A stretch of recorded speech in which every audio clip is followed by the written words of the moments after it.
ఆపు. నువ్వు చేతులు కట్టుకుని కన్నీళ్లు పెట్టుకున్నందువల్ల ప్రయోజనం ఉండదు. ఈ పాపారాయుడు తీర్పులో మార్పు ఉండదు.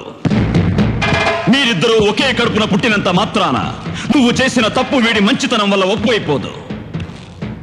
ఎవడి తప్పు వాడిది, ఎవడి ఒప్పు వాడిది. న్యాయానికి తెలిసిన బంధం బంధుత్వం ఒక్కటే. ఒప్పు చేసిన వాడు దానికి బంధువు, తప్పు చేసిన వాడు దానికి శత్రువు.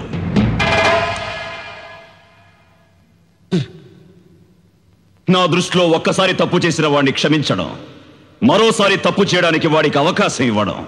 అంతే కదా ఆచార్య గారు? అయ్యా, 100కి 100 పాళ్ళు అంతే. శభాష్.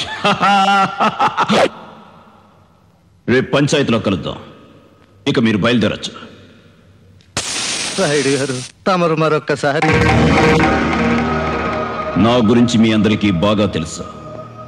ఈ రాయుడు చెప్పిందే చేస్తాడు, చేసేదే చెప్తాడు. అది కాదు రాయుడు గారు. ఆపరా ఆపరా.